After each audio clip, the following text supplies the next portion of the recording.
sosola potiami na ngongo yo pomona oyo ka ososola pe monoko efungwama pe maloba ebima yango nde kelelo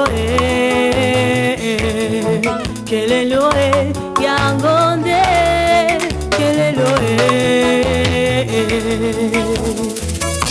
bateki mai pe bateki mafuta bateki mai pe bateki mafuta bakomersan yesu abenganaki na temple basi bazongi basi bazongi basi bazongi basi bazongi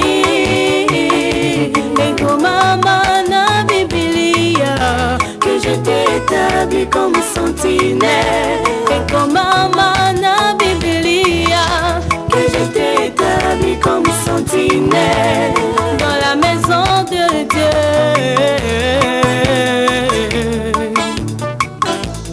dans la maison de mon Père.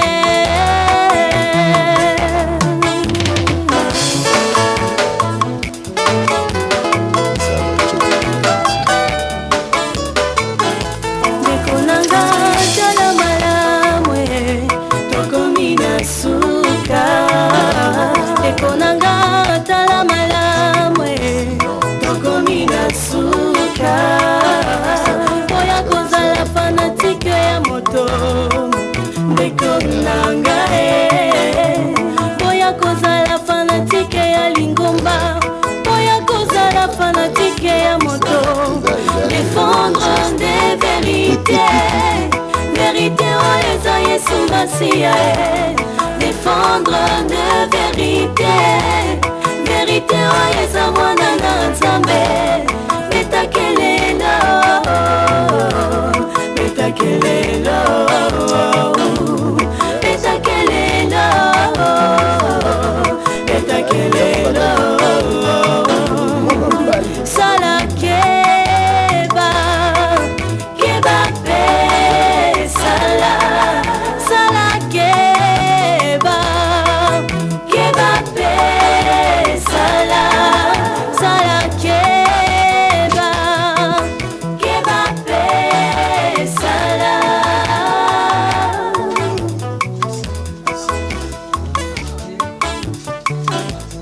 betakelela betakelela betakelela betakelela RTP na papa bien de bosisa betakelela betakelela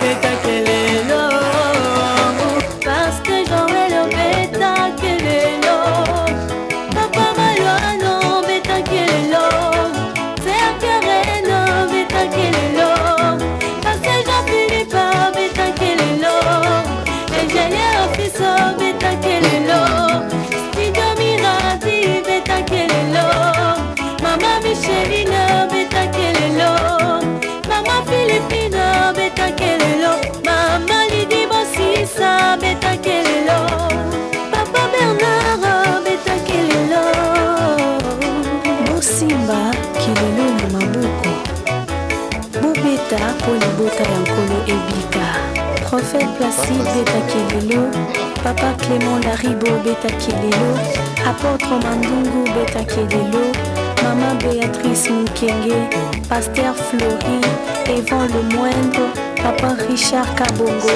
Papa Dieudonné 12 Papa Isaac Mlia Auguste Mamona Maman Betty de Jésus Frère Sami Masala Papa Pierre Mendozi Pasteur Harry Gosselo Akala na église tu kaba o habito la lekala la mutu kala se kabino bani azoba mapena ni ngapa so lekala mutu kana ngala ni ngabona so iplaza mai nani nyata mai makatu eso mudimi po oyeba ko luka mutu epeso akasa epi famfu ya malamu da batu ba poto na ba pito na bangai ngai ona manga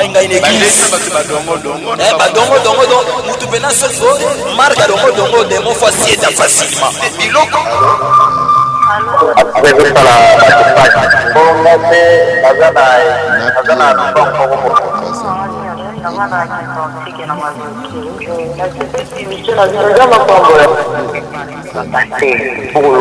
binga bango soit ba frère na biso ba ndeko na biso bongo ba ye ba frère wa frère awo sala makamwa donc c'est kana na kubinga bango ba Congo ba ba fander ba Canada ba ba enchanter ba faire de la makamwa.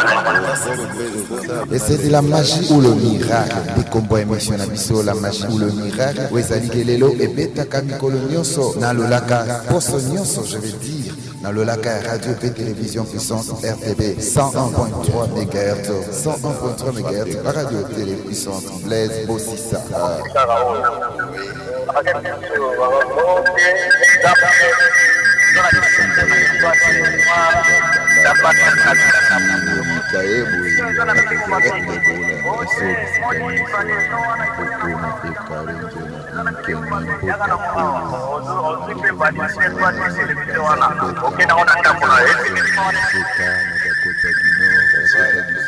akala kobimisa bato biloko na nzoto ya lokuta kosabana biloko na mabele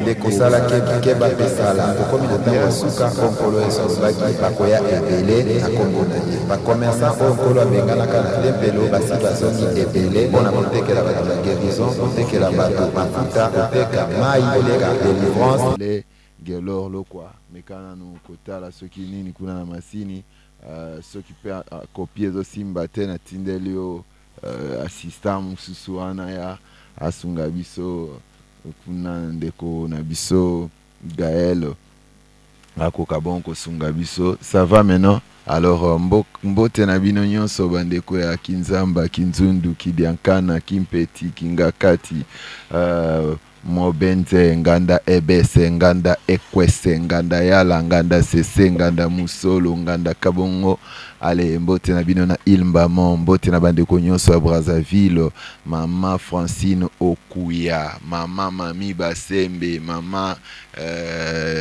Igeto mama Sœur Steffi Ilolo mama Imengo mama si Imengo na pesio mbote bele mama na biso igen bandeko Dr Guylaine mbote na yo Pasteur Cédric mbote bele émission na bino yango bolemba te émission auto belaka bato bateka ba mai na ba église boyebi bangoti ok pa nganga lo visualise ke zwango tiango na ndako bomba kundango mutu amona te zwa eloko zwango bomba ngo mwasi no amona te zwa oyo tiango na ndako na kwembo o musuku tapekisaka bato ba mona te musupe apekisaka nete siko banganga wana misuba wana ba église bango akoki kozangiso mai te na église na ndako akozangiso photo na ndako te akozangiso eloko te parce que za musalo bango bakotaki ndako ya satana bana kabala omoni bango bino bano oyo bino na magie obosimbi oyo bino bano babanga lifelo te bandenge nini bano topesa bino tolia moi to tolia butu po boyoka esala eloko te bandi émission na biso ya kelelo frère Jimmy na pesi yo mbote mingi mobiki sasa bolamo epa na yo mbote na nga epa ya frère Jimmy na Kitambo papa na biso da pasteur Daniel na quartier Congo mbote na yo erataka ne ba misuba okomela bino wana o sacerdoce ratarate c'est que sacerdoce ya nongo mamba Yesu te omoni mame romi sacerdoce ya mramusu yango nde eratakate omoni siko mamba Yesu pezali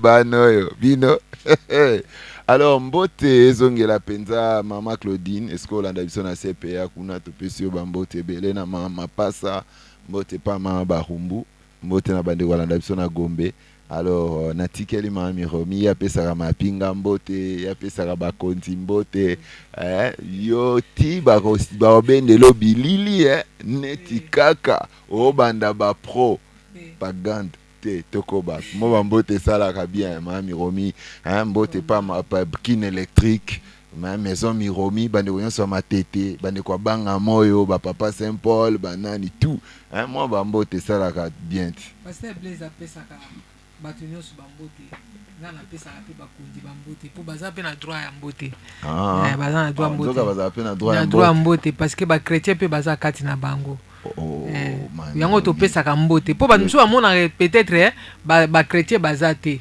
bana nzambe mpe baza kati na bango baza bandeko na biso yango topesaka mbote mais lelo nazobanda mbote mpenza na bakomini wana baeglize ekomi lokola mayebo de tozo lelo mpe na obanda na bapaster nyonso bazali baidolâtre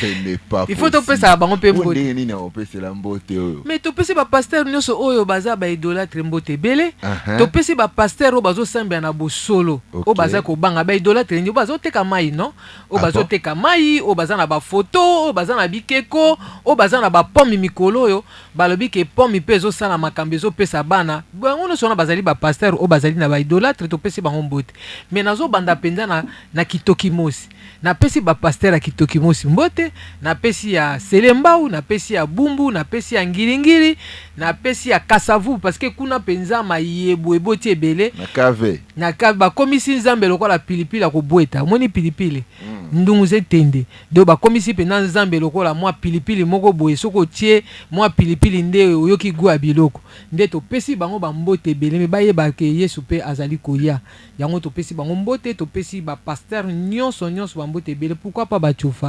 bachofa oyo bazolanda biso baza na njili baza na njili kingasani chauffeur à ville chauffeur nyonso bazobula ko changer chaîne te parce que kelelo na yo yango topesi bachofa nyonso mbote topesi mapinga nyonso bambote ebele oyo baza na bakan nyonso bon etotanga bakan nyonso ezali te baza kolanda biso topesi bango mbote ebele topesi pe papa na biso ya mapinga topesi yo mbote ebele pe na bandeko nyonso pourquoi pas tokota na Sénat topesi pe na Sénat mbote ebele topesi pe ba gouverneur à ville pe topesi yo mbote ebele topesi pe lisusu mokonzi ya mboka oyo mbote ebele do ba mikonzi nyonso topesi bino bambote omoni ke nalobi te me nga se na opesa mbote omona obusa bageste moni ti unatika obuna omoni esa rien te ikampiko prophète Placide Boni ouais très bien par la grâce du Seigneur voilà ça va te la biso na pesi mbote na mouvement nyonso ya MPN bambote pa bana nyonso pe bana nzambe nyonso batrava na yo bien que mikolo moi no mouraza oleka na chaîne moko sœur awa me aleka sute et matin na tellement za makasi mingi ba prochaine ne balobaki moya continuer za société et cause ape makokinde zanga mais seulement bon et ça et cause ape makokinde zanga c'était bon que le miki ça biso ngolo te makoki ezali ya lo matele ki makasi matele na ya te ya tellement profond eza na profondeur makasi yango sikoyo batona ba supporter matele wana te balobi te matele oyo soka continuer encore mandimi na so balanda ngo mingi obebisa chaîne na biso bandimi obeba donc eza pas mal bengani na kata chaîne wana c'est pas mal arte mate ekipa ate mate ya pete na lite ya pete na makasi na ya kanda mutu mwa lite ya kanda na lite ya gentil nyonso aya nango biso to mweka koyamba c'est la réalité bon toko banano lelo voilà obi ke mutu mo to pesa ke mbote te passer Neville na biso pe to pesa ke mbote te minga na pesi na kanisa ki mingi lelo Bata Neville ça fait longtemps na Kingabwa alandaka biso alandaka ko mwana nini akotaka ayokaka biso wala kela nga mabe wana nayebisaka nga place naza bilakeli mabe ekomaka te atiaka tembe ngai okutu kelelo ezomata nde komata kutu donc pasteur Ernest Mutombo napesi yo mbote epuis bato nyonso prophète Placide nakanisi bandeko bozolanda YouTube na biso mikolo oyo pe bozolanda boyoka bomona baémission ya sika ndenge nini tozotia na YouTube lelo tozocontinue na oyo ezali les imperfections du sacerdoce lévitique donc moi bambeba oyo ezalaki na mosala ya bonganga nzambe na ntango ya kala na bondeko ya kala na ntango ya balewi tango bande osalelaka bamafuta bapoudre baencens babiloko songolo pakala na kati ya temple wana kokata mkingo ya nyememe pigeon boye na boye sikoyo mabe nini ezalaki na kati ya oyo ezali bongo sacerdoce wana to mosala ya bonganga nzambe wana. Ouais, tout ça au prophète Placide. Ouais, merci beaucoup de Pamboli le Seigneur pour sa grâce. Donc je crois que tout ça éclairé par l'ensemble autour il y a ouvrage autocommis. Les sacerdoces lévitiques, ces pratiques, cérémonies et rituels sacerdotales face au sacerdoce royal. Et ça ouvrage au Moussa déjà Sili et puis sur le rôle à 280 pages. Et Mathis Soussou. Et Mathis Soussou, parce que moi, tout bon, très bien. Au moment où on a le nombre de pages. Donc pour l'instant, tout ce qui est à niveau, on a 280 pages. 280 pages. Ouais, donc notre intérêt, et ça justement, il y a qu'à permettre que l'église du Seigneur, Pasteur Blaise, il y a qu'à sonner trompette. Au moment où on va Kelelo, ça dit c'est la trompette, n'est-ce pas? Il y a qu'à sonner trompette. Or, dans Nombre chapitre 10, au moment où il y avait deux types de trompettes. Il y avait les trompettes sans éclat et les trompettes avec l'éclat. Nombre chapitre 10, verset 1 à 7. Les trompettes sans éclat, c'était pour rassembler le peuple. C'est ça l'émission qu'elle est là. C'est pour rassembler le peuple.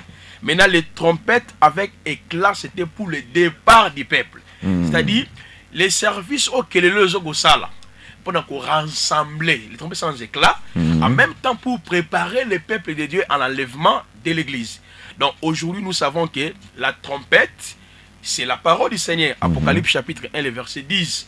On va comparer le relation de la trompette. Donc en fait, ce comme le livre Oyo, et là, on a sonné tout simplement la trompette parce que nous sommes dans les campements. Kelelo, voilà. Donc au bêta kelelo, il y a côté pour avertir, pour rassembler le peuple autour du tabernacle. Parce que dans le nombre 10, il y avait des trompettes, mais dans le nombre chapitre 2, Israël ne pouvait pas marcher ceux qui sont une trompette exatée. Parce que quand on sonnait la trompette, toutes les tribus ne pouvaient pas quitter la tente autour du tabernacle. Oh, le tabernacle, c'est la parole du Seigneur, c'est l'évangile du Seigneur. Nous, les ministres du Seigneur, dans il y a 1 Corinthiens 14, verset 7, pour la chose que vous présentez comme aussi les trompettes. Si un trompette, ils auront un son conflit. Contraire, comment et qu'on prépare pas qu'il y a donc c'est pour dire que toujours qu'on ramener l'église du Seigneur, la compréhension il y a malobanaye. Et pour nous le avant na développement c'est comme si tu vas comprendre que tu papa Blaise. Je crois conférence dans la colonie. Mais nous toujours le plusieurs fois la même chose.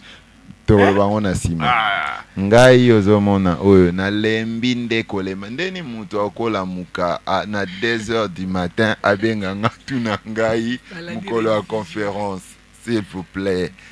Donc on a évité ce photos à émission mobimba na bandi conférence na conférence à Kelelo. Bon en fait il faut qu'on explique en malam. Bon conférence oyo ezali conférence à MPN ben eza Kelelo te toko mais bandeko balanda Kelelo to boite boni bango bazaka compris loko ya biso tokozala place ni ekozala siko il faut ko édifier ngo tokozala mais il faut ko yebisa bango différence tokozala.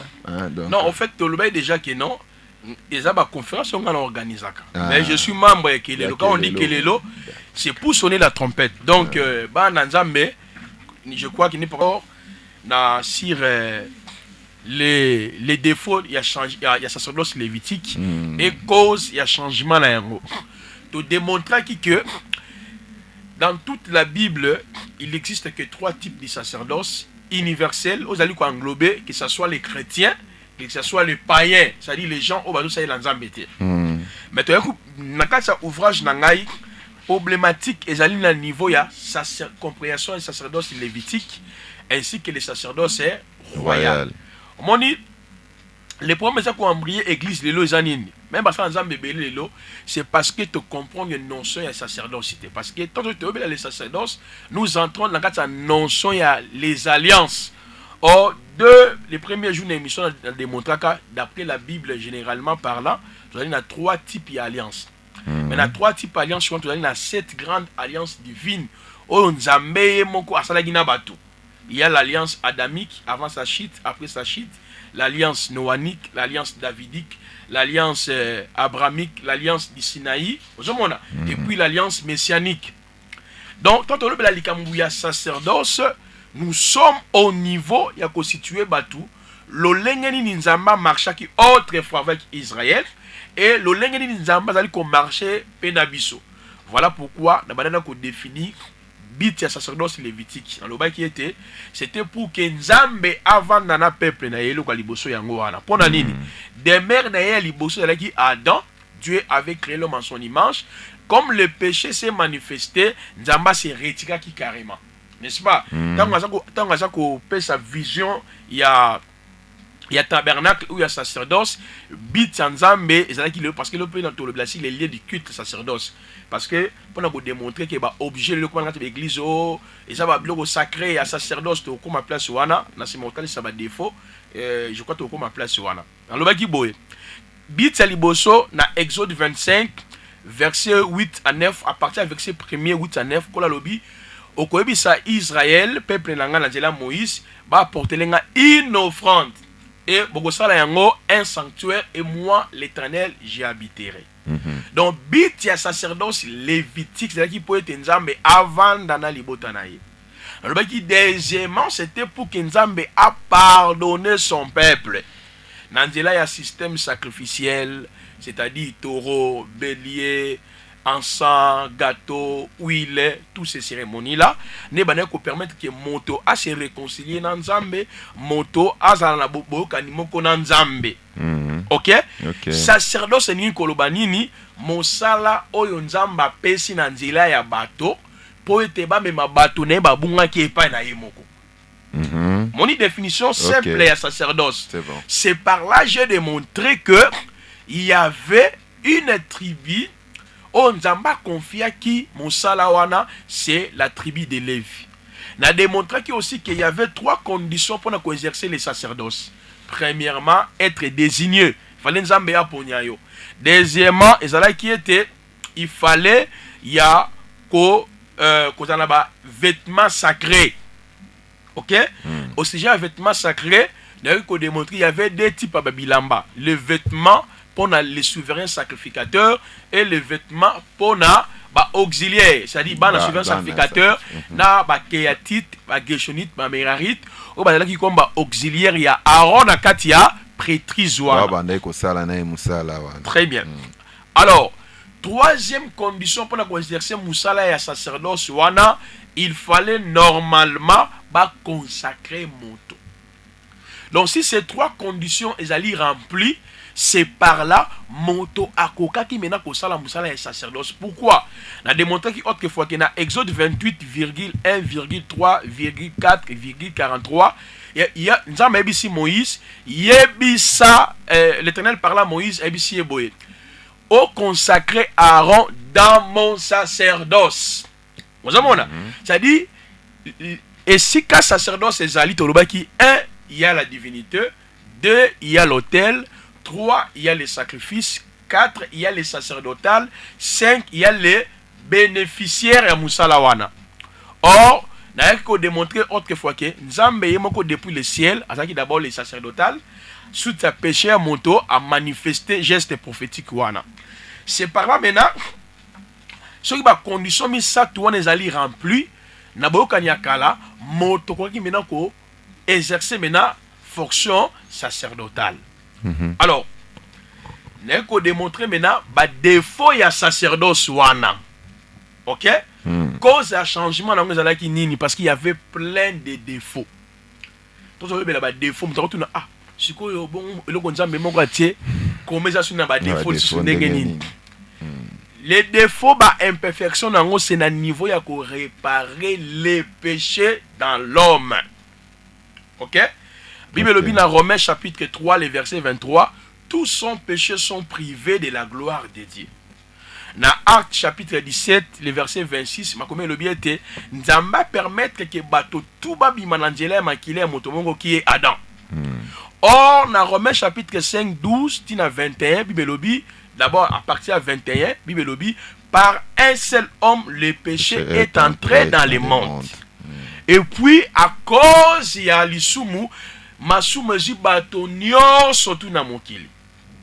Alors, quand on a appelé les sacerdoces, l'objectif de Dieu c'était que les péchés, parce que dans la Bible, il y a 3 types de péchés. Mais généralement, il y a 2, mais moi j'aime toujours parler de 3 types. Pourquoi? Type aliboso et péché, c'est les péchés au singulier, qu'on appelle les péchés misato. Siko yo lingaka kolobela masumu ka ndenge mibale ndenge nini yo linga ndenge misato alors que ndenge mibale expliquer biso ndenge mibale nano eza ndenge nini bongo obakisela biso lisumu o mususu lolenge ya lisumu mususu. Voilà, il y a liboso ezali les péchés originels. Les péchés originels partout dans la Bible et comme on la singulier, les péchés sans S. On même Jean le baquet. Si nous disons nous n'avons pas péché, nous nous séduisons nous-mêmes et la vérité n'est point en nous. Okay. Alors, il y a les péchés au singulier. Pour ne pas comprendre, à partir de Romains chapitre 2, Romains chapitre 3, chapitre 4, va signifier les péchés au singulier et les péchés au pluriel. Les péchés au singulier, c'est les péchés originels, péchés adamiques. Or, les péchés anines. Dans 1 Jean chapitre 2, 7, 8, les péchés et la transgression de la loi. Kobuka mibeko. Et on te bat que non, tous sont péchés. Péché, on a acte sexuel, au fingaté. Quand on dit que nous sommes pécheurs, c'est parce que le premier homme qui était Adam a désobéi dans l'ordre ya Nzambe. Nzambe c'est qui Adam, okolia mbuma oyo, mais oyo okolia te, arbre de la connaissance du bien et du mal. Le jour où tu en mangeras, tu mourras. Tant où Adam a lié yango, directement, Adam était tombé dans les péchés. Ça, c'est les péchés qu'on appelle les péchés au singulier. Il y a aussi les péchés au pluriel. Les péchés au pluriel, c'est ce qu'on appelle les œuvres de la chair. Ils allaient mentionner dans mon canal, je crois, Galates 5, 19, Tina 22. C'est-à-dire l'impudicité, l'ivrognerie, l'escroquerie, le mensonge, la jalousie. Même sur le but, ce n'est pas ce qui entre dans l'homme qui détruit l'homme, mais c'est ce qui sort de l'homme. Aujourd'hui, on n'a pas Blaise. On a les deux grands péchés. Mais l'autre péché que je peux dire troisième, c'est l'incrédulité. En fait, les péchés comme l'incrédulité, et ça, donc, juste retomber, il y a péché originel. Parce que les péchés originels déboutent les péchés comme des autres qu'on pose. D'accord. Et puis, il y a un peu créé sur les péchés comme l'incrédulité. Exemple, dans Jean chapitre 3, 17, 18, et sur le binin. Babi, le dans Jean 3, 16, Tina 17, le bi, Dieu a tant aimé le monde, il a donné son Fils unique, afin qu'il croit en lui ne périsse pas, qu'il ait la vie éternelle. Oh, a boy qu'on dit, mais le Fils, il est déjà jugé. C'est ça l'incrédulité. C'est comme aussi dans l'histoire, il y a la femme adultère, dans Jean chapitre 8. Tant que tu as accusé moi, la moi, d'autres, baboy qui condiment. Parce qu'ils sont les bango. Na kat nabino o asumukate azwali bango moni bango bakimaki l'incrédulité. Il ne voulait pas reconnaître leurs péchés. Alors, quand on a appelé sacerdoce, Papa Blaise, l'objectif de Dieu c'était de réparer les péchés au singulier et les péchés au pluriel par ce système sacrificiel. Taureau, bélier, touterelle. Il a choisi Aaron, la tribu à Lévi. La famille n'a pas si bango prêtrise, a pas si bango bilamba. Donc la cérémonie tout le monde je crois le malin to kende pour nous démontrer la cérémonie tout ça la consécration ya Aaron to démontrer ngo Nzamba pesi sikoyo musala wana pona elongola lisumu et réconcilier motona yemoko. Rappelez-vous on a démontré qu'autrefois dans la Bible il y a au moins 7 habitations d'une manière générale. Dieu habite avec les hommes 7 fois. D'abord par Adam. Deuxièmement, dans les tabernacles. Troisièmement, dans le temple à Salomon. Quatrièmement, en Jésus-Christ. je peux dire même dans les prophètes, parce que l'Esprit de Christ était en eux. Aujourd'hui, Dieu habite en nous. Dans les règnes millénium, il habitera avec nous. Et dans l'éternité, nous serons avec lui. Alors, maintenant, nous avons maintenant le sacerdoce Oyoyo. Et même qui monte jamais, quand on dit ce sacerdoce n'a jamais amené l'homme dans la perfection. C'est-à-dire, et qu'on longola lisu mute, qu'on réconcilie mutunan zambete. Yango moni na to sala ki étude ya mukanda ya hébreu auto démontrer qui n'a autant quelques éléments gens énumérés dans quatre ouvrage awawa autour ya ba défaut ya sacerdoce. Alors voici les défauts du sacerdoce lévitique et la cause de son changement. D'abord, il y avait la mort continuelle suite au péché originel. Il y avait l'imperfection. Il y avait l'incapacité. Il y avait l'inutilité. Il y avait l'incompétence. Sanctuaire terrestre, souverain sacrificateur mortel. Il y avait la loi. Il n'y avait pas les repos. Vous voyez? C'est-à-dire, malgré tout, il y avait une alliance reposée sur les sacrifices des animaux. Rien ne pouvait apaiser la colère de Dieu malgré le système sacrificiel. Vous savez, il y a un moment où il y a hébreu, tant à comme les judéo-chrétiens qui continuaient toutefois à se judaïser, ne pas démontrer une faiblesse ya sacerdoce lévitique. Dans ça déjà étude on a revenu sur ce thème. Tozonga ok. Ah, tozonga sur dans le sens que pour énumérer moi bah imperfection sur le coup là bah incompétence. Ok. Hein? Incapacité, incompétence. Ah, bon, d'accord, tu vas sauter en gros, bande au temps à livre. Comment est-ce que Bazaki est incompétent alors que Bazaki peut exercer en gros déjà? Autant que moi, imperfection, misusu, makambo, batu bandai bandai ko sala, bambeba, batu bandai ko sala ka, natango ba osa bonganga nzambe, natango ya lewi. Non, je pourrais résumer ça. En gros, dans quel sens? Je prends par exemple Papa Blaise. Oui. Ce qui, exemple, livre il y a hébreu. Mon livre il y a hébreu. Pour nous comprendre très bien, il faut sanctionner le livre lévitique. Parce que dans le livre lévitique, il y a un livre il y a culte. Il y a culte, oui. Ok? C'est parce que là, on démontre que les cultes. Parce que quand on dit même la culte, c'est une erreur grave. Parce qu'aujourd'hui, nous sommes devenus déjà les cultes, aussi plus tard. Oui. Culte, les comme une bisso. Romains chapitre 1er, chapitre 12. Le lien du culte, les lois n'est comme une bisso. Mais tu comme on a point en tête. Qu'est-ce qui s'est passé? Tant que Lévitique chapitre chapitre 1, ti na souka na yango. Il y a des mots tels que sacrifice. Des mots tels que sacrificateur. Les mots tels que animaux, beaucoup de termes, animaux, sacrifice, saint, consacré, tout. Il y a comme on dit, auteur, il y a hébreu, tant ou azali, non, on a dans la Bible. Tous ces termes employés sous la plume de l'auteur de l'hébreu expédiés aux judéo-chrétiens sont en constance avec les mêmes termes qu'il avait utilisés pour parler de l'incompétence des sacerdoces lévitiques que nous avons développé si haut. C'est-à-dire, tant auteur à hébreu a commis livre naé à hébreu, bah mon alobi oyo inutile et imperfection. Yende mutaya ko expliquer biso yango. Parce que ce que otangi épître à hébreu chapitre 1er, tina chapitre 13. L'idée à auteur c'était quoi? D'amener les judéo-chrétiens dans le salut par la foi, n'est pas par les œuvres. Parce que pour les Israélites, pour être babika, bon non, il faut pas ça taureau, on peut ça bélier, pour qu'il y ait un culte, comme on a un sacrificateur, pour ça la cérémonie, un rituel. Maintenant, ce que auteur wana a mis vers Jésus-Christ. Donc, a ramené tous les sacrifices, tous les rituels, les tabernacles, les sacrificateurs, a mis vers même la loi, même vers Christ. Au moins na mukanda hébreu wana il fallait que la cérémonie soit faite jusqu'à l'époque des réformations. OK? Maintenant ce qu'on sali étude, il y a chapitre 1er, ti na chapitre 12. Mais na tome de livre na ngani parce que le bilan na étude moko minutieuse ya livre ya hébreu. Hein ça na étude moko profondi ya livre ya hébreu. Mais awa na tome 1 oyo, j'ai fait que des résumés. Donc, terme on trouvait ça tel que la mort continuait suite au péché. Alors, exemple, malgré tout, on peut faire un sacrifice à chaque fois, mais le souvenir du péché était renouvelable. Il y avait toujours la mort. Oui. Donc, la mort continuait suite au péché originel. Il y avait l'imperfection. Il y avait l'impuissance, l'incapacité, l'inutilité, l'incompétence, sanctuaire terrestre. Le vocable, surtout auteur employé, c'est justement pour démontrer que malgré tous ces services-là qui étaient terrestres, n'a jamais rapproché l'homme à Dieu. Mais en parlant du sacerdoce royal, il y a les termes tels que rang parfait, Hébreux 9, 9. Quand le sacerdoce est royal, rang parfait, Hébreux 9, 9, Hébreux 10, 14. Amené à la perfection, Hébreux 7, 19.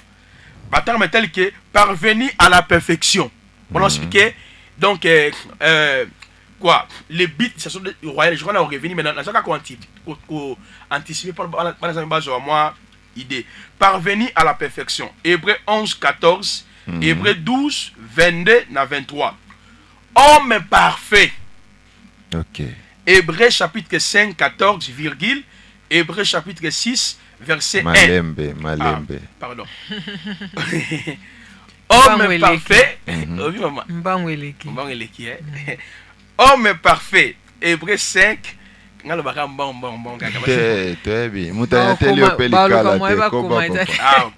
Homme parfait. Hébreux 5, 14. On va enregistrer à fort. On va enregistrer à il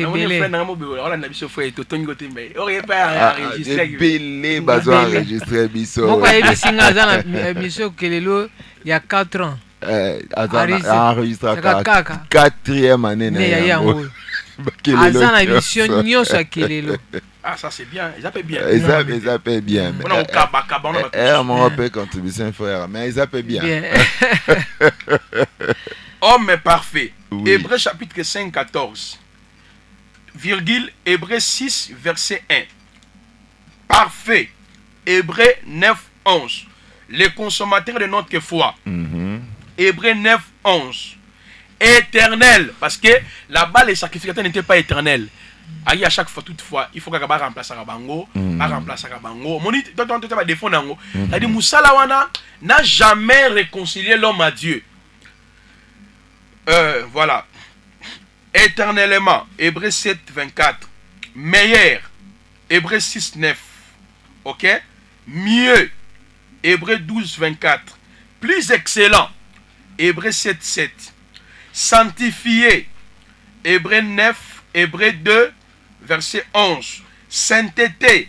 Hébreux 12, verset 10, 14.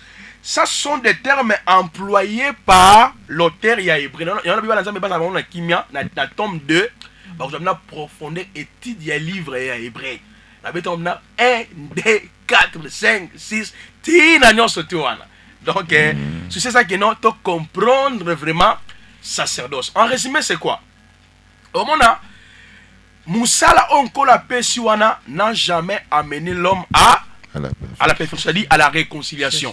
C'est-à-dire Moussala et l'ongola qui n'a pas les péchés au singulier et les péchés au pluriel. Et on a démontré que Papa Blaise, na narration nangai, Jésus-Christ tant il a dit quoi? Dans Matthieu 24, il ne restera Pierre ni Pierre sur Pierre. Voilà, à le Belasco, na peuple d'Israël. Or, la force d'Israël, c'est dans le temple. Là où il y a les temples, c'est là où il y a le pardon, il y a l'expiation, il y a la justification, il y a la réconciliation, il y a la faveur de Dieu. Parce que les sacerdoces marchent ensemble avec les temples. Or, pour qu'il y ait aussi ceux qui temple les alliés, il faut que les sacrificateurs aussi puissent basal. Ceux qui sont sacrificateurs basali, il faut que les prophètes basala. Ceux qui sont prophètes basali, il faut que le roi passanini, roi azala. Parce que ce qui fait la force d'Israël, on attend ça, je crois 5. Donc les rois, les prophètes, les sacrificateurs, les temples, je crois. Donc les rois, les prophètes, les sacrificateurs, les temples. Parce que ce que le Coran est aligné et qu'on assurer vie à peuple. Parce que les rois est là pour organiser l'armée, protection à peuple. le prophète est là pour rappeler au peuple les oracles de Dieu. Tandis que les sacrificateurs sont là pour réconcilier le peuple. Mais après ça, na temple. Mais tant que Yesu Masi aye, lokola ye moko mutu a promulga qui loi. Na tango wakala, les mêmes aussi aye. Au monde na Matthieu 5, na Matthieu 6, na Matthieu 7, il est comme le législateur. Moïse vous a dit, moi je vous dis. Là, azako réformer bamibeko pe kopesa mibeko ya sika. Yango mona en titre d'exemple, tant na Matthieu 8, tant ils sont quittés la montagne, après dans les premiers mots habits qui s'emballent moko. Or dans les temps, pour que les prêts habika, selon Lévitique 14 1 à 7, il faut rencontrer un sacrificateur. Donc, Monica dans Matthieu 5, 6, 7, Jésus comme le faiseur de la loi, législateur, légiférer la loi, qu'on paie sa loi, donc qu'on modifie la loi, qu'on paie sa loi. Dans Matthieu 8, aïe maintenant le cas là, sacrificateur, souverain sacrificateur. Parce que dans Lévitique 14, pour que Mouton malade de lèpre bika, il fallait accouter na souverain sacrificateur. Oui. Mais comme on a Yeshua Botami Pelokola, roi, Ligue 2. Nous avons vu son étoile et nous sommes venus pour l'adorer. Ok. Ata kutuana te batuna ki roi moko botami to lingi to kende ko adorer. Très bien. Donc Jésus a qui le kola pe roi. Ok. Merci. Jésus-Christ a yepé le kola prophète. Mais qu'est-ce que c'est bien parce que kitika moko. Luc 7 16. La histoire ya moi c'est la fille Naïma no kundae. Tant que je a jonction na bombe balobi, un grand prophète est apparu parmi nous. Dieu a visité son peuple. Dans Matthieu 24 aussi, il parle comme un prophète. L'apôtre paix, Nani Étienne a repris qui, je crois, acte 7, a repris qui Maloba et Moïse. Très bien. L'Éternel suscitera parmi. Deutéronome 18, 17 à 18. Très bien, Papa Blaise. Donc, Étienne peut agir Maloba pour attester que Jésus était le véritable prophète. Donc, nous comprenons que dans le ministère à Jésus-Christ, il y avait déjà fonction prophétique, sacerdotale, royale, et il était aussi le tabernacle. Alors, Bible détruisait ces temples, je les rebâtirai en 3 jours. Bible dans Jean chapitre 2, 19 à 21, il parlait du temple de son corps. Ah, nous comprenons que, alors dans Matthieu 24, il ne restera Pierre, ni si Pierre, dans le temple, il voulait dire quoi? Depuis qu'il y a eu le système lévitique, c'est-à-dire le système, il y a changement, comment dirais-je? C'est-à-dire, les services sacerdotaux lévitiques. Au cours de la paix, ça qui peut réconcilier le peuple. Tant que il ne restera ni Pierre. Cela veut dire quoi? Les temples, ce temple, il n'y a plus le pardon, il n'y a plus la réconciliation, il n'y a plus la miséricorde. Et on dit Jésus-Christ lui-même étant le véritable temple, il pouvait purifier les gens. Il a purifié, il a sanctifié les gens. C'est pour dire les changements de sacerdoce est lié sur la croix de Golgotha. Une fois que Christ était mort, c'est par là, donc Christ était mort, cela veut dire nous sommes réconciliés avec Dieu. 2 Corinthiens 5, 17, 21, le dit, Dieu était en Christ, réconciliant le monde par lui-même, en n'imputant pas aux hommes leurs offenses. Or, dans Romains chapitre 8, le verset 2, Paul a dit la loi du péché et de la mort et la loi de vie en Jésus-Christ. On dit, la loi de vie en Jésus-Christ, nous les bénéficions par la foi. C'est-à-dire, du fait que Christ est venu, c'était pour anéantir la loi du péché et de la mort. Sacerdoce, c'est personne qui prend la loi du péché et de la mort. Parce que le péché de produire la mort. Mais sacerdoce, c'est pour et l'ongola royal et yepona sacerdoce royal et yepona et l'ongola motona kati ya loi du péché et de la mort. Voilà pourquoi Jésus-Christ na parabole ya bon samaritain na Luc chapitre 10 à partir ya verset 24 à 37 tant Yesu Masia azoya après sa parabole à lobby un homme descendait de Jérusalem en Jéricho. a trouvé qui les brigands va frapper et cet homme était laissé en demi-mort. Alors, Biboy, dans le même chemin, il y avait des Lévites 1. Il y avait les sacrificateurs 2. On vit cet homme qui était frappé par les brigands, on passait outre. C'est-à-dire, il ne pouvait pas guérir mon toyo, ma bête qui est par ma brigand. Malobi, il y avait un Samaritain qui était voyageur, étranger, autant qu'il peut Ngomba. Ah, il est un mystique, hein. Autant qu'il Ngomba, mais tant qu'on moni moto, on a qu'il pas pota na nzoto na ye, ayoki mawapo na ye, a poussani pene pene na ye, abandiko verser huile, pe abandiko verser d'abord le vin, pe abandiko verser huile. Tant qu'on a guéri moto wana, a memie siko na l'hôtellerie. A tike na maboko ya balot. Alobi bozwa soin na ye, na nzela ya de denye. Bozwa soin na ye. Nyonso bino boko sala pona moto oyo ngai na kei na retour na ngai na kofuta bino. Déjà la kati ya parabole wana, yes on est expliquer maman Miromi changement du sacerdoce, bah, imperfection du sacerdoce et le sacerdoce est royal. Parce que l'homme qui était frappé là, il était mort, il était en demi-mort. Cela veut dire, il était donc vivant, mais il est mort. C'est comme lorsque Adam Soumukaki, parce que Zamalobe qui était mon colocolia, Okokufa. Mais tant Adam alia Kambouma, Akufa qui physiquement, mais Akufa qui spirituellement.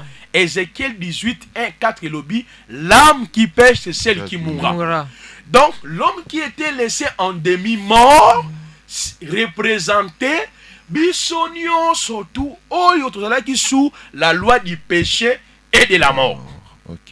Parce que les brigands, qui ont présenté la loi et ensemble la journée de Dédé. Parce que dans Romains chapitre 4 et 14, la loi produit la colère. Or, quand l'homme est allé toucher à l'arbre de la connaissance du bien et du mal, Nenzame, loi wana et frappa qui est. Mais remarquez, il y avait les Lévites et les sacrificateurs. C'est ça les sacerdoces lévitiques. Oyo ba bishop, oyo ba prophète, bani ko ba nzabaka na kama mai, mungwa, mafuta, ceci c'est ça. Or, ko passer outre veut dire ngolo banini. Ko jamais ko guérir moto. Pour la nini? Azalaki na ba pota. Ba pota ça ko symboliser les péchés. Lévitique chapitre 13, Lévitique chapitre 14. Et puis même Lévitique 21 verset 12. Ce qui montre qu'il y a des défauts corporels, au muscle tobuka, au hasard gorge vimba, d'après mon ngakala, il ne peut pas exercer le sacerdoce. Ou soit montazali pe na ba map nzoto na ye, avec comme homme, donc les gens qui vivent dans les péchés, les péchés. Il y a un des bazana maba. Bazana ba maba, bala ba défaut, bazana mo ba tâche. Donc montola zaki na ba pota symbole ya péché. Parce que on va qui était nzamba pesa ki sacerdoce lévitique pour na elongolande lisumu kati na moto. Je mon maman. Mais est-ce que Jésus a expliqué parabole wana, il relatait l'histoire d'Adam et le temps de sacerdoce lévitique jusqu'à l'installation de sacerdoce royal l'angela na yemoko. Donc il nous faisait comprendre changement, donc c'est-à-dire régime, il y a temps de la loi et puis régime yasika ozakoya l'angela na ye la nouvelle alliance. Les sacrificateurs et les lévites parce qu'on représentait sacerdoce lévitique. On avait qui nous appelle ça comme on a bit mi balé avant d'en peuple naïe. Alors on l'appelle Issoum. Mais passer outre veut dire il ne pouvait pas sauver l'homme.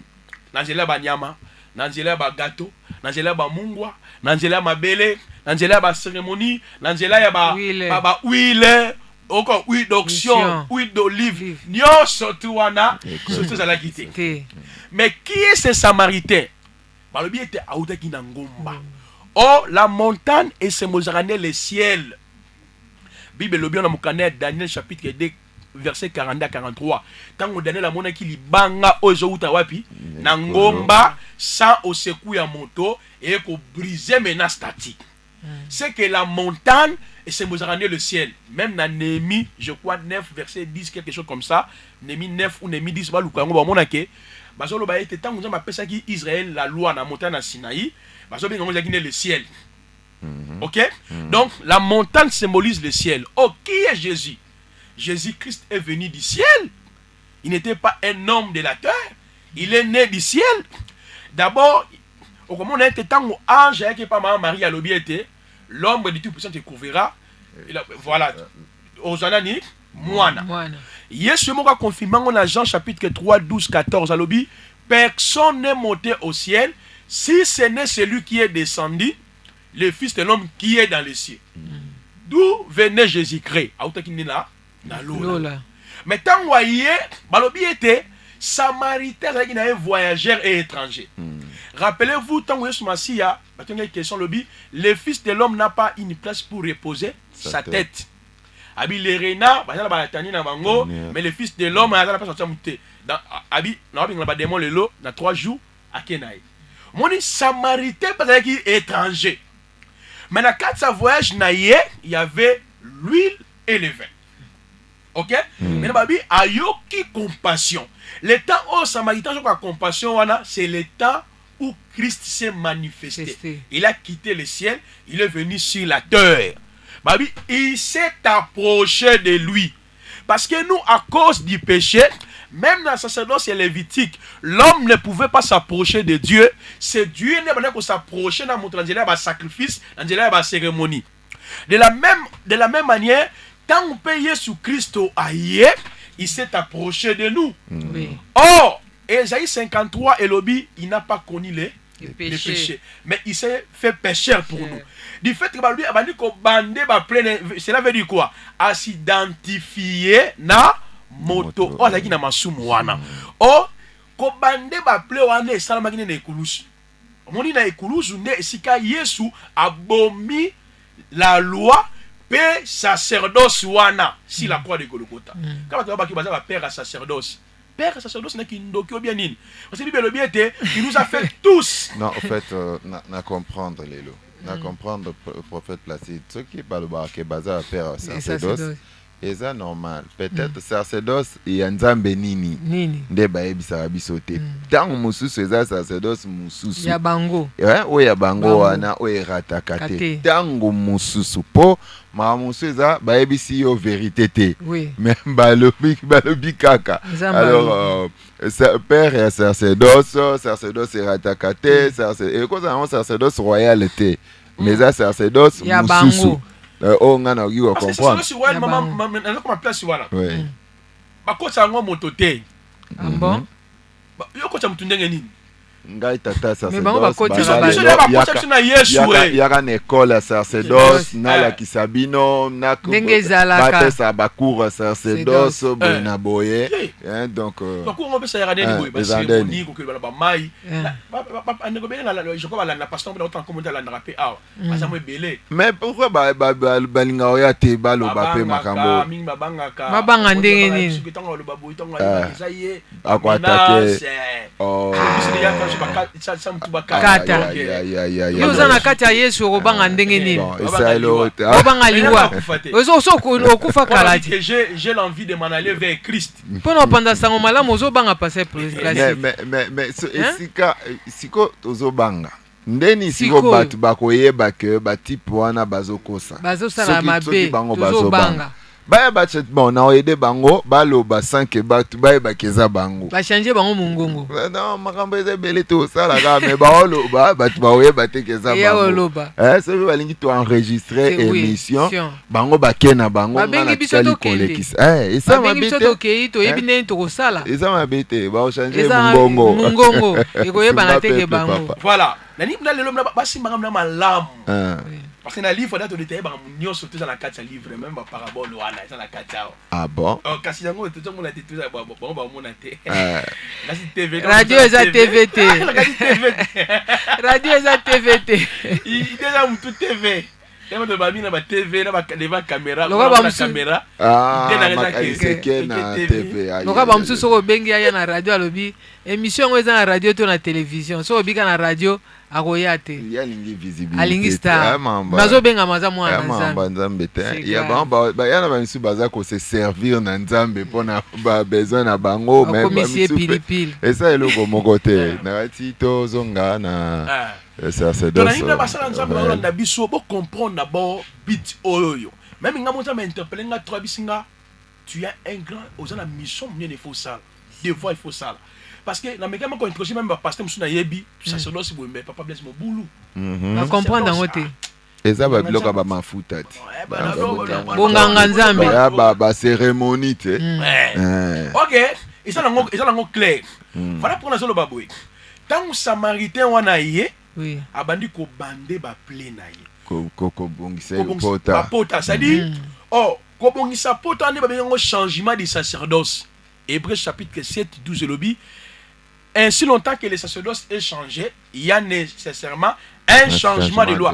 Quand on dit sacerdoce est changé, Moussala oyo nzamba nimaki kovanda pe kolongola masumu abongoli yango asali mosusu abongoli na ndenge nini ye moko alati nzoto na nzela ya Yesu Kristo ngo sikoyo lokola ensemble ba cérémonie nyonso ayebe lokola banyama oyo bane ko permettre batu bazwa bolimbi masumu kopetola manzoto nyonso wana aye lokola mbeka voilà pas lokola motumbi mbeka mais lokola ensemble ya ba cérémonie ya ba rituel bana ko sala nyonso tu wana ekomi kati na ye do ba cérémonie nyonso esili ekomi ye moko mama mais lelo ezali na nyonso wana ekangama na Yesu tango ndimi yango ondimi ko mokonzi pe mobikisi nyonso wana esili oto sala lelo cérémonie makasi na ndaku na yo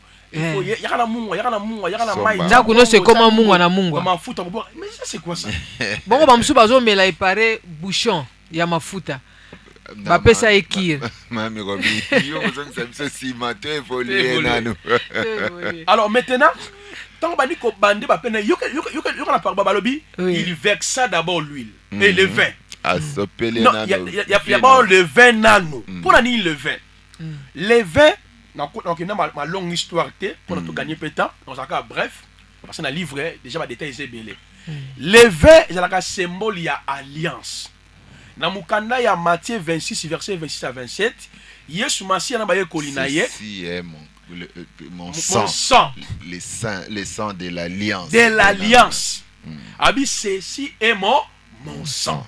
Cela veut dire verser le vin signifie que Jésus-Christ a kotisi biso na alliance ya sika a kotisi biso na sacerdoce ya sika na boyokani ya sika parce que na alliance ya kala ne vandaki na ba cérémonie wana mais comme yango ekokite alongoli biso na boyokani wana ya alliance ça dit ma komi ensemble ya nyonso tout donc tous les moyens ezala qui établi wana et komi yemonko et puis a kotisi biso na alliance ya sika donc nous entrons dans une nouvelle alliance.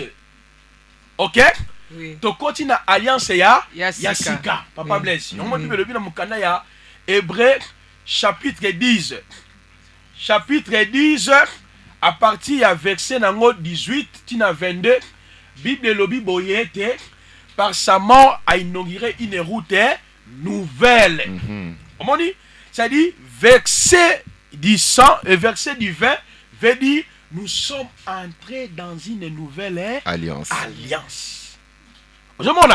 Alors, au moment que tant azako verset du sang pe asopipe mafuta. Or l'huile c'est le symbole du Saint-Esprit. Na lobaki boye na sacerdoce ce qui qu'on appelle ça qui sacerdoce yakala c'est parce que le Saint-Esprit n'était plus dans l'homme d'une manière permanente. Mais le Saint-Esprit s'est manifesté que à l'homme. Suite il y a péché, il y a moto. Or, dès le début, Dieu avait soufflé dans ses narines et l'homme devint une âme vivante. Maintenant, qu'on vexe huile. Oh Seigneur Azamalam. Veut dire, après la croix de Golgotha, nous sommes entrés dans la dispensation du Saint-Esprit. Nous avons récupéré notre nature perdue à cause du péché. Mais Samaritain, on a qui a kende naye. Et on a Jésus Christ. Il est allé. Mais atikeli biso des deniers. Des deniers zali nini? Sacerdoce liboso na boyokani. na sika na sika na ouais ya boyokani na sika et l'autre tout na ningala na comprendre hein c'est chose ali ba ata maman tira nguba à comprendre c'est ça pour mes ndenge ni boy les deux derniers sont représentés boyokani yakala na bokana ça cela veut dire biso lelo pour na tote évangile malamu il faut to mona nini oyo bokana kala elobaki pe salaki te nini oyo boyokani ya sika ezo sala. Les deux derniers veut dire l'Ancien Testament ou la première alliance et la nouvelle alliance. La parole et la prière. Bah l'autre, bah ça qu'on représente maintenant bah ministre de Dieu, apôtre, prophète, docteur. Parce que bah comme un médecin, c'est bon, bah soin. Cela veut dire un homme de Dieu avant de prêcher la parole, il faut aller battre dans l'alliance nini. Dans la sacerdoce nini. Ce qui demande la pasteur, attends la vie de mon mafuta. Avec un peu oui donc si on met dans une confusion. Oh oui ce qui a nini. Oh oui la sécurité. Oh oui la bénédiction. Oh oui de ceci. Oh oui de ceci. Yeba tetali motobo ganyaka. Yakala. Azana l'ancien testament. C'est-à-dire ce que j'étais à bon c'est que azako nier même que les péchés et le ngwa tekati na yo. Merci. Azako nier même musala ismasi asala qui pona go sauver yo. Ozomona parce que tout pasteur on a une cérémonie zala mafuta o tsango na ndako à chaque fois mais zali comme esclave naé c'est dire ni même musala au samaritain salaki parce que les samaritains accueillis il reviendra l'enlèvement au ministre ya nzambe apôtre prophète docteur évangéliste nzambe atsabiso kaka pona makambu 5 ya yambo zali ko perfectionner basantu et bale zali ko équiper basantu. Il y a aussi la connaissance des fils de Dieu. Il y a 4 unité de la foi. Il y a 5 la statut parfait du Christ. Pour Nanini, dans Ephésiens 4 et 14 lobby, afin que l'église ne soit pas emportée de tout vent de doctrine, de la ruse des diables et de la séduction des hommes. Donc, au moment où Papa Blaise, il a composé vraiment un grand ligne, ça, sacerdoce lévitique pour Nanini. La changer qui yango et na souki munke na sacerdoce royal eux ils ont inauguré par la mort de Jésus-Christ à la croix de Golgotha. Je sais pas si vous avez la question. Kasi to kiko banto ki ofungola standard na biso siko bonjour. To banan likamba sacerdoce o boyina boye sacerdoce to bango lelo nanu 089 7 4 5 4 et puis 711 089 74 54 711 pour la bandeko ba Holanda biso to fungoli standard boko tuna ba question na bino oza moi kamoko tungisaka ona mambo etali boyokani akala sacerdoce lévitique oyo zomona lelo oyo endenge nini mambo ezoleka sacerdoce lévitique bamemeli biso yango ti lelo eza lokola biloko efale kobwaka bana bato babite yango nde kosalar yango nde kosalar tokotika te mafuta butu moi kotongola kopakola komelisa et ben voilà Dieu après avoir aboli le sacerdoce lévitique suite à ces détails ndeko benga moi beaucoup tout le long na comprendre théo le na mission fola talinete tanga na yo muto ko mona bien yo tanga na le Dieu après avoir aboli les sacerdoces lévitiques suite à ses défauts quel sacerdoce il a établi en remplaçant au moins et à Melchisedec toujours selon l'ordre de Melchisedec. Wana nani ngwana ifeza la mutu wana te explication prophète Placide na comprendre tes questions na yeza nini au juste nzambe tango à bannir ou à abolir sacerdoce lévitique à remplacer on a ordre de Melchisedec ou à confusionniste à comprendre nini par là dans comment personne n'a expliqué en à remplacer on a Melchisedec Christ est rendu souverain sacrificateur selon l'ordre il voulait dire quoi les sacerdoce royal est supérieur je crois que on revenir va prendre sur toi on a sacerdoce royal l'efficacité non on revenir va prendre sur toi on va azana ba difficulté belé mettre éclairé nanga mengana okoyeba ndeko yango bien Yo po ebi. Ah, ouais. Boye bani, hein? Te yaza mwana Satan. Ebi mwana Papa kabala. Placide. Question na ngana tuna yango. Parce que bana nzambe baza pe ya kobunga mingi. Bana nzambe baza ya kobunga mingi. Bazo komi yeba lisusu te. Normalement so tolobi ke sacerdoce royal ya elingi koloba ke bana na nzambe to komi na nini ya sika. Donc soko limeli Yesu comme mokonzi pe mobikisi ke ye akufaki mpo na biso nde ozwi libiko. Mais siko oyo baza kolakisa biso baza kozonga na levi ya kala. Na place ba senga ndenge nganga sengaka yaka na ntaba, yaka na maki, yaka na boye, bango bakomi kosenga na place wana baye na nguba lokwa mikolo moko azoloba ke yaka na pomme. Osombi ba pomme oye nango abondeli po nango okeno lia ngo kaka na ndako. Epi na nini oyo azopesa bango balia ba pomme wana siko tokoloba place wana tokoloba nini parce que bana nzamba susumba ba changer balongoli tellement que maye komi déjà système akala bakotisi mungu na kati nani bakotisi nguba na kati église bakoti ba pomme bakoti ba biloko mususu na kati église c'est que bazaka na boyoka ni akala. Maman, selon ma explication tout ko pesa eza clair. Oui. Eza ko ça tout simplement que bazali bato bazana ba commerçant. Bon. Ba opérateur économique dans l'église ba côté belé tout le ba opérateur économique ba tcheziki dans la carte église ba commerçant ça oui ça dit na nouvelle na sacerdoce royal je crois na vendre no makasité mais déjà na quand l'union na pesi oui sacerdoce royal et vendre na ba pratique té et vendre na foi oyoka ni asika et vendre na foi kondima na yo kaka pour être sauvé pour être guéri kaka kondima mais tandis que on a kala foi kaka foi mais bato balongoli foi wana batie foi na kata pomme parce que bango foi comme na ba point de contact on a bango ba pesa un terme masika point de contact oh mouchoir ya Pierre so ya Paul donc mouchoir à Pierre est-ce que bible comme mouchoir na Pierre ngo atikaki ba mouchoir ngo wapi donc voilà d'abord c'est ça et on a Pierre ngo mais juste on ba point de contact on ba point boye bazali batoyo la plupart ba pasteur maintenant ba pratique wana ba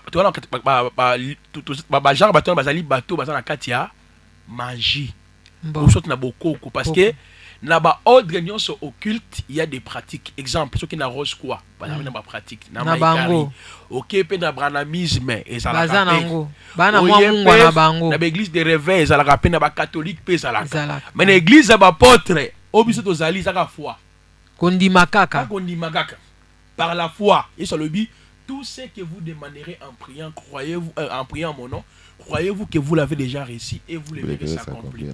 Jean 14, Koutalobi, tout ce que vous demanderez à mon nom, je le ferai. Dans Ephésiens 6, 18 à l'obi, tu veilles avec une entière espérance. Mais maintenant, on espérer pour allons ça y est, mouchoir il faut ezala, fauteuil faut ezala. Mafuta fwezala bazotambola kana ba photo na banzoto ba lisusu aza mwasi alati photo na nzoto po zemi elongwate na nzoto na ye et puis bazopekisa bango pe kokena hôpital te mami omitolongwana na ninto ya olongwana sujet pamba to ya ototo kutotika na sacerdoce oyo na changement na ba imperfection ya ba sacerdoce quel type de sacerdoce Dieu a-t-il établi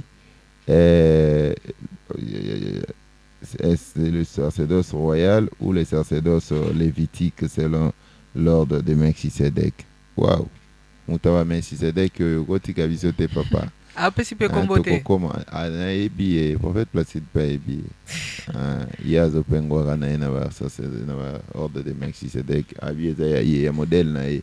Alors au père de temps pamba 089 74 54 711 089 7 4 5 4 et puis 711 pour la bandeko oyo bolandi bisoka lelo tolekaka tout le mardi, jeudi et samedi na 8h na radio RTP et puis bandeko bazwa ba relais na ba radio musune bozolanda wana ba bisike belé bolandaka RTP bozwa signal na biso pona kolekisa kelelo bana nzambe babika balongwa na bakati ya bosoto ya banganga bo ba destroquerie ya pampamba kolia bango mbongo bolia bango boye na boye mambo lokuta bien aimé ba SMS totanga penza mingi te zozwa biso temps ebele ba SMS eleki nanu mwa ebele pe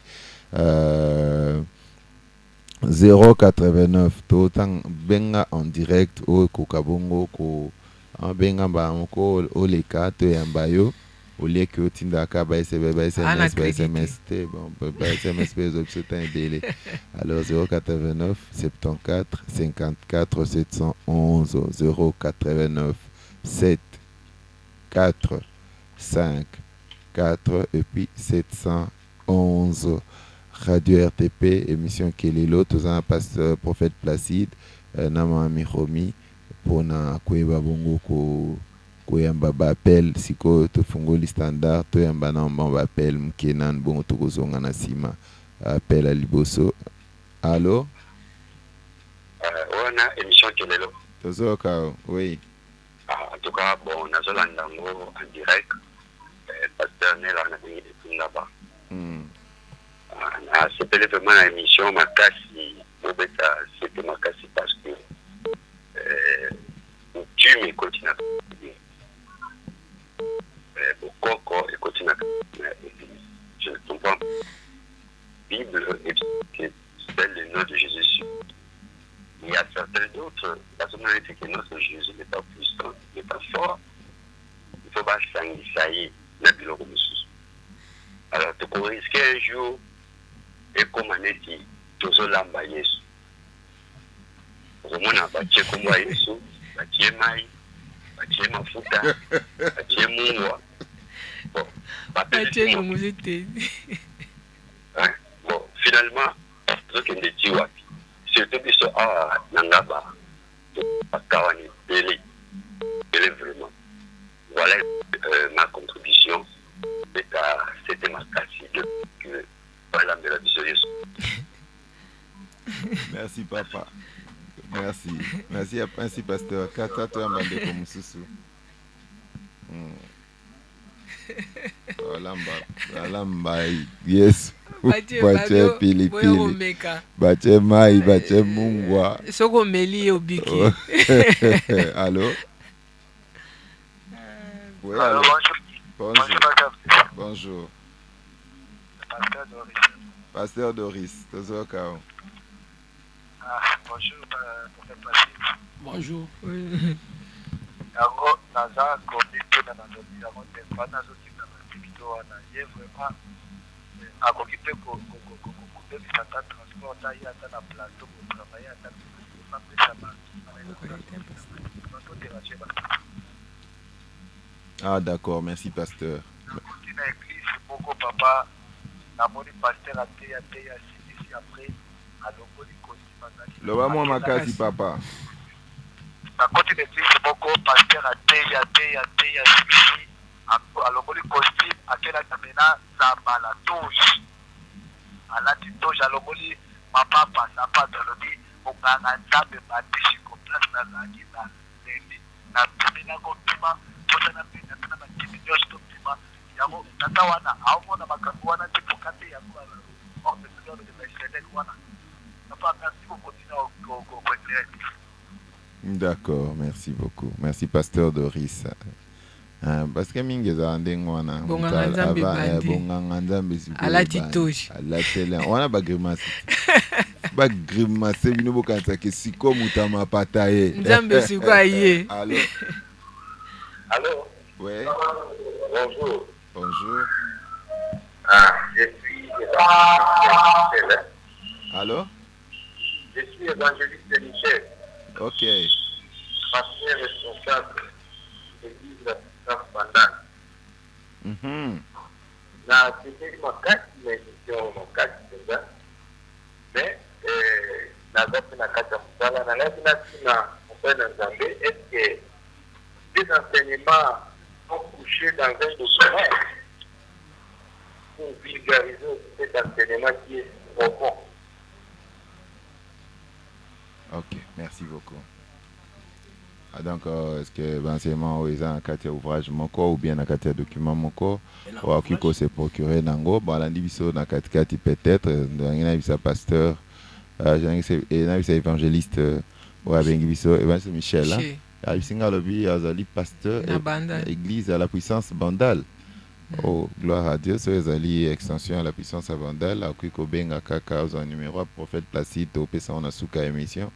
Et za marambo to le besoin kati ouvrage à prophète Placide tome 1 nango ebimi yango tozomeka kolobela to bela yango kaka mpona kolobela te mais to za makambo o to lobelaka na cahier de charge na biso ya kelelo ezali makambo e bana satana wana bakosa bana nzambe po balia bango mbongo balia bango bomoto balia bango nditi bakobando kalinga mzoto ya bato na bano bayoka te babanga te akotongola mama mukolo akotongola mwasi ya mutu au nom de la délivrance bakopakola bana mike mafuta au nom boya bino lobi boya bino nyonso bano baba meseka baseka baya baya lobi ngamo na kota bango retraite nzoka kota na bana batu ba retraite kuna sa baby sinyoso bino bano bo mitema makasi mingi na komo kabino pasi Nkele. Allô papa Mathieu. Oui, bonjour. Bonjour. Dernièrement, la première question dans la email, vous répondez à une dans les prophètes, la plus répondre à une question en gonine. Et là, la prophète, nous ne devons pas raconter la mission. Comme la grâce, c'est qui ne comprend pas avec la question dans des mots, ça fait tant ou laï, la famille laï. Alors, on est quoi là? Avec la bande de Gouana, il y a un pote Bayaki. On va dire qu'on a pas Tiki. Donc, il y a une photo, c'est là qui a reconnaître pour l'amour, c'est la moitié dans la pasteur, on a la prophète, il y a le prophète. Kabila qui est de Lamba, Bambongo, tout ça, moi, vous nous dites, il y a une prophète à Boya qui nous fait avoir, avec qui on les a pas dans la tête. Il y a une action de grâce, pour nous faire ça. Il a fait tellement de c'est ma bonne délire, ma bonne carte. Alors, il y a tout là-bas, la prophète. Ce prophète-là, il a raison. L'action de grâce, parce que mon yango dans cette alliance, est-ce que cela est recommandable à un pasteur, à la femme de la bonne amour, dans ma femme de Bolam, à fait tailler, je pense, c'est un zéro, comme si il y a une connaissance. Donc, il faut imposer yango, comme après le cas, parce que pour un pasteur, pour la recette scolaire, qui va vraiment envelopper comme action de grâce, dans la place, à Sam de la bonne abana. Ma maman va aussi action de grâce, pendant qu'il a rien fait. Alors, l'action de grâce, pour comprendre en gros, c'est la réconciliation entre nous et Dieu. Est-ce que cela est recommandable dans la nouvelle alliance? Non, non, non. Merci beaucoup, papa. Merci. Prophète Placide Ayoki, papa Mathieu na commune Ndili. Oui, commune Ndili. Biso skoto Ndili na hébreu. Alors, toi amande comme susu. Allô? Allô? Allô? Aïe, aïe. Déco, on a invité ceux qui ont ma réseau. Numéro Nabiso 089 74 54 711 089 7 4 5 4 et puis 711 plus 243 89 74 54 711 plus 243 89 74 54 711 Tokoba en attendant Bandekoba pour recharger pour répondre à la question. La question tu vas encourager plus yo. Ouais, bon, je crois papa Mathieu question nous te répondre en gros na tome de na biso hein. Ouais, donc comment déjà si mamutali ba différents sacrifices dans Saint Testament, to le bela aussi comment il faut donner dans la nouvelle alliance. On ne veut pas brûler les étapes par rapport à ordre de Nabiso. Moi, je souhaiterais que ma question soit par rapport à l'émission de Bosso, Yami Balami Satou. Parce que aussi, je bien nous poser ma question. Donc, aussi, action de grâce. La tombe de dans le tous les sacrifices qu'on a fait dans l'Ancien Testament. Et puis, dans la nouvelle alliance, il faut donner. Comment il faut donner? Est-ce que action de grâce est Zalaka? Est-ce que dit mes Zalaka? Bien, offrande du prophète, offrande de CC Zalaka et tout. Voilà, on a deuxième livre. Parce que tu as une démarche, c'est la moins minute pour perdre l'idée na biso ou to bongi saki. Voilà. Tokoba, parce que la monnaie. question eza mpenza mingi te plus bato baza kaka koencourageux bazolanda on peut mettre 3 minutes soki bato baza sur baquestion ezali afin tofongola nazozela bandeko babengaka na suka wana na kata bango bazobenga te ntango tokóma na suka nde bandi kobenga. Allo. Bonjour papa. Bonjour. Papa Emmanuel. Papa Emmanuel, bonjour. Bonjour. Bonjour. Pasteur Blaise. Ouais. Oui, lobby nakutani na un soi-disant serviteur de Dieu. Akoti na kati ya voiture na ngai. Leo akoti na voiture ngana akanchofa. Ah, ok. Là, à côté de la voiture, vraiment senti téléphone, donc téléphone sur téléphone. Là, il y a beaucoup de téléphone à celui qui même. Là, tu regardes, mais papa, mes téléphones, on a vraiment un peu matin. Il y a le gars, mais en tout cas, c'est les femmes. Basi, vraiment. Non, oui. Mais basi, on sollicite la prière à domination. Prière à domination comment? Oh non, moi je suis un serviteur de Dieu. Ah, vous avez eu un serviteur de Dieu. Serviteur de Dieu, au sein de la base de prière à domination, la domination est dégainée. Nana tout n'est bon. Serviteur de Dieu, bon, n'a évité Dieu, n'a évité. Mais Dieu, n'a évité la Bible, il a créé la femme, nature à moitié à être dominée par l'homme. Yo ozosalela déjà basi ba domination ba dominer Paris. Yo oza serviteur de Dieu à Negeri parce que Blaise a siliki. Oh yo c'est serviteur de Dieu à Negeri ngale mi frère. Pendant nous jeunes oza nganga, il faut qu'on remarque na nganga. Mais pour monsieur prof, comme ça bengi nganga et comment insulte. Il faut ba bengi au prophète. Là le vie ils ont mis ça là à papa et à Kala. Mais à ton âge que je vois là, tu n'as même pas 25 ans tel que je te vois. Donc, ils ont mis peut-être que nous va tirer là, mais répare-toi. Il y a encore le temps. Si tu as bima na kati ya biloko yo, so lingo salela nzambe na ndenge ya malamu. Kosalela basi ya domination te eza bonganga, okosamba moko lezali. Merci. Papa Emmanuel à côté d'Anganga Kis, alati kombo prophète. Nakanisi Boma Mindana wana s'il vous plaît. Alors Tozoko Bakalate na prophète Placide, je me que les loyaux négotant à l'objet prière à domination. J'ai besoin du numéro. J'ai besoin de numéro du prophète Placide Massé. Pour mes athées pour un numéro na couper sango na sima. Ouais bien de comment les caca wa maman Miromi na mbana on appelle maman Sandra. Allô? Ouais maman. Ah. Allô? Osa en direct maman Sandra. Ah bonjour pasteur Blaise, bonjour maman Miromi. Bonjour maman. Bonjour prophète Placide. Bonjour.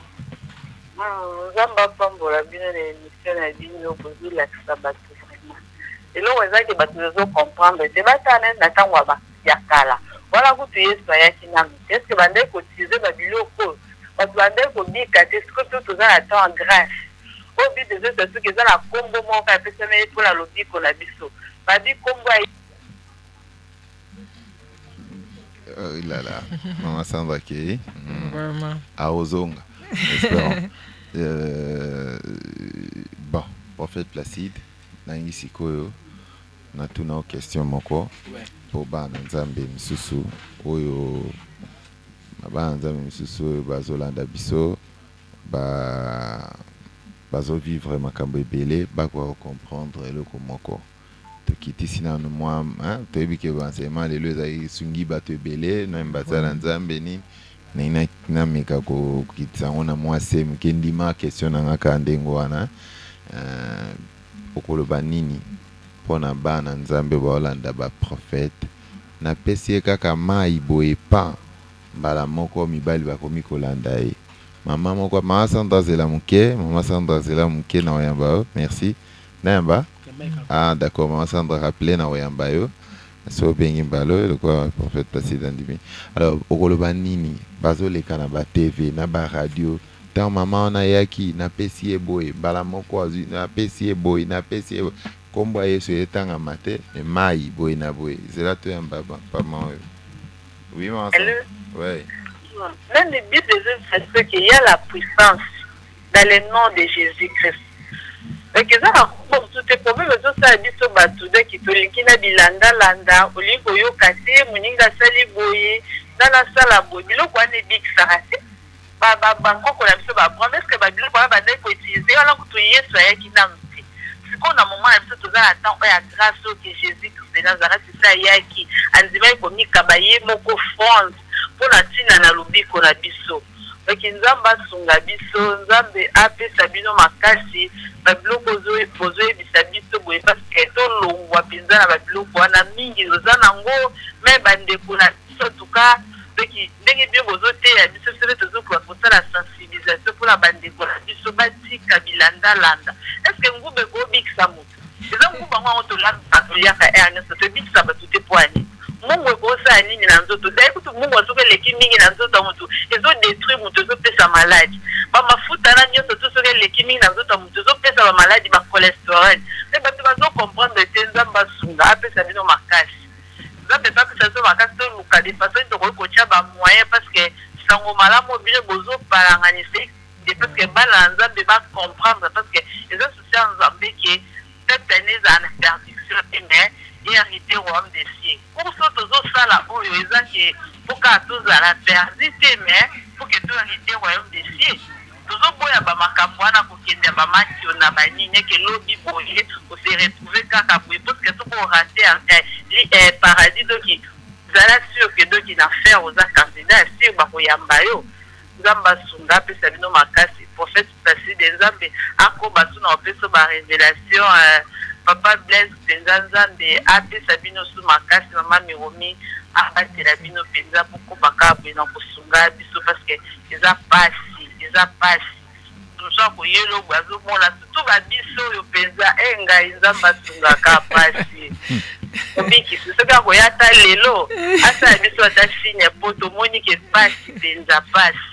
Merci maman. O basinga kanga basinga zo ko zo photo papier bolia okobota mwana moi c'est ça la boye comment ma la Bible oh nzambela ngai mawa nzamba pambola Bible apambola pe nguba mbandaka mobiki tasa elo bola mingi maman Sandra merci prophète Placide nangi ngai te nangi bana nzambe bayoka yo zwa ton ya kolobango kokena ba enseignement te Lobango po bana nzambe bayoka bato baleka na ba radio kotombola bakombo ba mai bapesa ngo bakombo kotombola bakombo ba jus pona epesa ba solution na vie ya bato alors que za ba misu wana za ba magie baza kosala hydromancie ba osala ba magie ndenge na ndenge sunga peuple nzambe bayoka na nolika. Merci beaucoup. Omoni tanto bandaki même émission dans le bas qui toza na trois catégories ya bato. Tozali na ba ignorant bazali. Tozali na ba conscient bazali. OK. Topena bato bazali na kati ya ba imitateur bazali. Mais la plupart ya bato basala ba cérémonie wana eza bato ba continue na kati ya ba autre occulte. Ozomona. Exemple inde si bato base parce que l'église à Congo eza dirigé dans un mouvement tel que il y a cabale juif. Donc autrefois puisque dans sa cabale juif wana. Dans sa cabale juif wana on peut guérir parce que dans nzela ya ba mungwa, dans nzela ba mai, dans nzela ba bougie, dans nzela ba bougie. Derrière biloko wana ba démon ba agisaka na sima na yango. Merci. Donc il y a ce qu'on appelle les 4 éléments délateurs. Je crois que ça même émission dans le bela mangamba cabale juif wana. Vous savez la mai, ba esprit ya mon pépé. Besprit ya mabele, besprit ya moto, na besprit oyo evandaka na likolo. Ozomona? Oui. Alors, à part le kabal juif côté bena kati église, le judaïsme église d'aujourd'hui lelo, eza pena bandeko belé. Bazo sala lelo to benga ba manger traditionnel. Ça dit beaucoup kazo sala yango. Eza pena ba o bazali ko sala maintenant oyo to bengi yango magie sainte. On dit magie sainte, c'est manger à l'église catholique. ozomona okisi okipe na ba exercice ba ça la pe ba mai ba bougie et tout na livre nanga oya on a commencé la cabale juive l'angiologie vivre la cabale juive na pèse même ba détail wana na expliquant même que eloko se passe kana biloko wana tango ozana mai ozana mungwa ozana sang ozana bougie ça la ba cérémonie wana eza pona o activer ba démon benga ba ange parce ba ange nzambe te balali ba ange ba démon ozomona donc utilisation ya ba être wana ba être ba génie les anges tout comme vous voulez eza nango ba démon ozomona biso quand même nzambe asala biso ngolu ya koyeba biloko ba kabal parce que to passer na ba kabal wana on connaît que ça ba biloko zali démoniaque n'a rien à voir avec les seigneurs ndemoni ba jeune be baloko na ba radio na ba télévision wana on a nini c'est la de domination ezali donc à couper d'abord prophétisme après nous prophétie à solo puis après sur exactitude makambo wana et pourtant il faut que ça la mungu ça la bougie ça la prophétie à solo mais na molimo ya satan donc il faut ça la bougie ça la mungu ça la encens directement au quoi accepter au moni le papa Blaise et le peut bo masuba bande ko belezanini biso ba chrétien toni ko supporter vie à souffrance tête patience c'est ça aussi les problèmes Bible lobi na mukanda Philippiens 4:21 ça c'est Paul azolo ba habité j'aime vivre dans l'abondance et dans la dignité au monde mon Christ autant ça n'a pas problème à rejeter même la foi a bosani nyonso. Donc la plupart il y a ba pasteur dans la télévision oyo mai bougie mungwa au photo et tout même si bazo be la kombo Yesu Christo yé moko esaloba qui était plusieurs viendront à mon nom musuku tatanga Yesu te oui mususu wana tanga kaka soki misusu baza epele atanga kutu kombo Yesu te passage biblique moko peza te mais azo yebisa kaka kobosana koyana nini wana te kobosana koyana nini te le danger peut comme ce que za ndenge nini boye papa ngaza na camarade mo ngazali prophète donc quand on va prophète amena prophète nzambe oh prophète oh ya Ephésiens 4 te ça dit don ya prophétie abanda musala nzambe malamu obi pour la à se détourner musala nzambe parce que il ne voyait pas revenir envers les bandits ça dit il peut se sacrifier à saluer la prière à aider batou mais en retour bazo lomba te balomba susute nesikoyo akenda ko kota école ya sacerdoce oya bandal oui toi ce qu'on continue à sacerdoce balakisi ebonga babi non et parfois tu vois ça la service c'est pas banné c'est ça service c'est pas maman Miromi oui toi on a trois frères oui frère maman bakeno na kiko se soulager akia kundi déjà eloko na simanda maman na biso otala sacerdoce en zanaba musuza qui citer mes stratégies à niveau élevé lokuta mon de escroquerie kutu ko leka muta escroquer mbongo ba ina ndako na déjà musu ba kota ba kundeli eloko déjà so ba cérémonie salama ba kundeli eloko prier parce que vendre maman millionnaire vendre ndako nusu ba bimiselio moi koba moi lomo na kasi boye salo ndeni o kisomo poso nguma o ba kundela yo ndezo tungisa yo on dit maté tant que biso semer atami sato c'est pour dire que lelo ezali émission na baki na ibandeli toujours sonner la trompette pour na ko permettre ba nzambe ba comprendre ce qu'on se retrouve dans cette église à boye l'église au bazan ba pratique ba huile blanc la bonne mais il faut quitter ba musu bazo yo kate ba to na biso to sala nini yo c'est comme si notre colonial qui n'a été bazo kate pour na nini miracle ok miracle ça ka pour na ba pasteur té moi na nzambe nyonso tout dans la don spirituelle, il y a guérison, il y a prophétie, il y a miracle, il y a foi. Dieu peut passer par lui pour qu'il battre bika. Donc, il y a un moni, ma kemoto zoloba, et ça pour na esu même ba pasteur parce que ceux qui pasteur a bien enseigné, bien formé. Éducation à malam. A koki jamais ko entraîner ba nzambe na kati ba égarement ya boy. Donc ce que je peux dire ba maman, tout ça foi na biso pas Christ. Surtout ba maman. OK?